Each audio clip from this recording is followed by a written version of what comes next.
ಆಮೇಲೆ ಸ್ವಲ್ಪ ರಿಲ್ಯಾಕ್ಸ್ ಮಾಡಿಕೊಂಡು ಟೀಮೇ ಹೇಳಿದ್ರು, ಬಿಗ್ ಬಾಸ್ ಟೀಮೇ ಹೇಳಿದ್ರು, ಬಿಗ್ ಬಾಸ್ ಮನೆಯಿಂದ ಪಾಸಿಟಿವ್ ಆಗಿ ಆಚೆ ಹೋಗ್ತಿರೋ ವ್ಯಕ್ತಿ ನೀವು, ಏನು ತಲೆ ಕೆಡ್ಸ್ಕೊಂಬೇಡಿ, ನಿಮ್ ಮುಂದಿನ ಜೀವನ ನಿಮ್ಗೆ ಒಳ್ಳೇದಾಗುತ್ತೆ, ನಿಮ್ ರಿಯಲ್ ಲೈಫಲ್ಲಿ ಹೆಂಗಿದ್ರಿ ಅದೇ ತರ ನೀವು ಇಲ್ಲಿದ್ರಿ, ಬಟ್ ನಮ್ಗೆ ಅಗ್ರೆಷನ್ ಬೇಕಾಗಿತ್ತು ಇನ್ನೊಂದು ಚೂರು ಅಂತ ಅವ್ರು ಹೇಳಿದ್ರು. ಮನೇಲಿ ಬಂದು ನನ್ನ ಫೋನ್ ತೊಗೊಂಡು ನಮ್ಮ ಮಮ್ಮಿ ಡ್ಯಾಡಿ ನನ್ನ ತಮ್ಮ ಎಲ್ಲ ತೋರಿಸಿದಾಗ ಆ ಒಂದೊಂದು ಕಮೆಂಟ್ಸು, ಆಮೇಲೆ ಫೋನ್ ಮಾಡ್ತಾಯಿದ್ರು ಎಲ್ಲರೂ, ಅದು ಎಲಿಮಿನೇಷನ್ ಅಂತ ನೀವು ಟೆಲಿಕಾಸ್ಟ್ ಆಗಿದ ತಕ್ಷಣನೇ ಎಲ್ಲರೂ ಫೋನ್ ಬಂದು ಅಳ್ತಾ ಇದಾರೆ. ಅದನ್ನ ನೋಡಿದ ತಕ್ಷಣ ಸೀರಿಯಸ್ಲಿ ಇಷ್ಟೊಂದು ಜನ ನನ್ನನ್ನು ಪ್ರೀತಿಸಿದಾರ, ಬಿಡು ಪರವಾಗಿಲ್ಲ, ಬಿಗ್ ಬಾಸ್ ಗೆದ್ದಷ್ಟೇ ಖುಷಿ. ಎಕ್ಸಾಕ್ಟ್ಲಿ, ನಾನು ಅದನ್ನೇ ಪೋಸ್ಟ್ ಮಾಡಿದೆ, ನಾನು ಅಳ್ತಾ ಆಚೆ ಬಂದೆ, ಬಟ್ ನಿಮ್ ಪ್ರೀತಿ ನೋಡಿ ಬಿಗ್ ಬಾಸ್ ಟ್ರೋಫಿನೇ ಗೆದ್ದಷ್ಟು ಖುಷಿ ಆಯ್ತು, ಅಷ್ಟು ಸಮಾಧಾನ ಆಗೋಯ್ತು, ಇಷ್ಟು ಪಾಸಿಟಿವ್ ಆಗಿ ನನ್ನನ್ನು ಒಪ್ಕೊಂಡಿದ್ದಾರೆ ಜನ. ನಾನು ಎಲಿಮಿನೇಟ್ ಆಗಿದ್ದಕ್ಕೆ ಅವ್ರ ಮನೆ ಮಗಳಿಗೆ ಏನೋ ಒಂದು ಬೇಜಾರಾಗಿದೆ, ಅವಳು ನೋಡೋಕ್ಕಾಗಲ್ಲ ಇನ್ಮೇಲೆ ಅಂತ ಫೀಲ್ ಮಾಡ್ಕೋತಾ ಇದ್ದಾರೆ. ಆ ಫೀಲಿಂಗ್ಸ್ನ ನೋಡಿದಾಗ seriously Anusha, you done your job. ನಿಮ್ ಅದು ವ್ಯಕ್ತಿತ್ವಗಳ ಆಟ ಅಂದಾಗ ಇದು ನನ್ನ ವ್ಯಕ್ತಿತ್ವ, ಅದರಲ್ಲಿ ನನ್ನ ವ್ಯಕ್ತಿತ್ವ ರಿಯಲ್ ಆಗಿ ಏನಿದೆ ಅದನ್ನ ನಾನು ಅಲ್ಲಿ ಪ್ರೂವ್ ಮಾಡ್ಕೊಂಡೆ.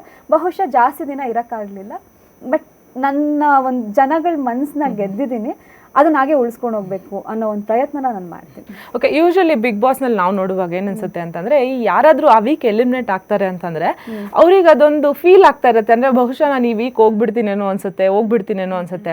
ಆ್ಯಂಡ್ ಈ ವಿಚಾರದಲ್ಲಿ ಚೈತ್ರ ಕೂಡ ನಿಮಗೆ ಅಂದರೆ ನೀನು ಹೋಗ್ಬಿಡ್ತೀಯಾ ಅಂತ ಹೇಳ್ಬಿಟ್ಟು ಅವ್ರು ಅಳ್ತಾ ಇದ್ರು, ಇಲ್ಲ ನಾನೇ ಹೋಗ್ಬಿಡ್ತೀನಿ ಅಂತೇನೋ ಅಳ್ತಾ ಇದ್ರು, ನಿಮಗೆ ಯಾಕೆ ಅನ್ನಿಸ್ತು ಅಂತ, ಅಂದರೆ ನಾನು ಈ ವೀಕ್ ಎಲಿಮಿನೇಟ್ ಆಗಿಬಿಡ್ತೀನಿ ಅಂತ ನಿಮ್ಗೆ ಯಾಕೆ ಅನ್ನಿಸ್ತು ಅಂತ?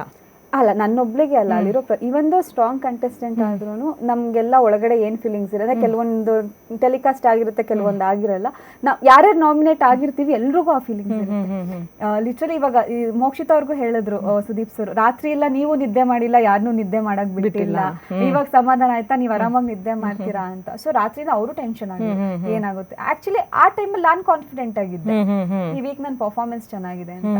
ಬಟ್ ಯಾವಾಗ ಒಬ್ಬೊಬ್ರನ್ನೇ ಸೇವ್ ಮಾಡ್ಕೊಳ್ತಾ ಹೋಗ್ತಾರೆ ಗೊತ್ತಾ, Dhanraj you are safe, Mokshitha you are safe, Gouthami you are safe ಅಂತ ಬಂದಾಗ, ಇನ್ನ ಸಂಡೇ ಎಪಿಸೋಡ್ ಅಲ್ಲಿ ಬ್ರೇಕ್ ಅಂತ ಕೊಡ್ತಾರಲ್ವ, ಆ ಬ್ರೇಕ್ ಟೈಮ್ ಅಲ್ಲಿ ನಾನು ಚೈತ್ರ ಆಚೆ ಕುತ್ಕೊಂಡಿರ್ತೀನಿ. ಅಲ್ಲಿ ಉಳ್ಕೊಂಡಿರೋದು ಯಾರ್ಯಾರು ಅಂತಂದ್ರೆ ನಾನು, ಧರ್ಮ, ಭವ್ಯ, ಶಿಶಿರ್ ಕೂಡ ಅದಕ್ಕೆ ಮುಂಚೆ ಸೇಫ್ ಆಗಿದ್ದಾರೆ. ಅಲ್ಲಿ ಉಳ್ಕೊಂಡಿರೋದು 3 ಜನ ಅಂದಾಗ ಆ ಟೈಮಲ್ಲಿ ಆ ಫೀಲಿಂಗ್ ಬಂದೆ. ಅಲ್ಲಿವರೆಗೂ ಕಾನ್ಫಿಡೆಂಟ್ ಇತ್ತು, ಎಲ್ಲರೂ ನಾಮಿನೇಟ್ ಆಗಿದ್ರು, ಎಲ್ರು ಹೆಂಗ್ ಗೊತ್ತಾ, ನನ್ ಥಿಂಗ್ಸ್ ಅಲ್ಲಿದೆ, ನನ್ ಥಿಂಗ್ಸ್ ಇಲ್ಲಿದೆ, ಪ್ಯಾಕ್ ಮಾಡ್ಬೇಕಾದ್ರೆ ಕಳಿಸ್ಬಿಡಿ ಅಂತ ಹೇಳ್ತೀವಲ್ವಾ, ಬಿಕಾಸ್ ನಾವು ಒಳಗಡೆ ಬಂದು ನಾವು ಪ್ಯಾಕ್ ಮಾಡಕ್ಕಾಗಲ್ಲ, ಅವರೇ ಪ್ಯಾಕ್ ಮಾಡಿ ಕಳಿಸ್ತಾರಲ್ಲ ಅಲ್ಲಿರೋ ಕಂಟೆಸ್ಟೆಂಟ್ಸ್.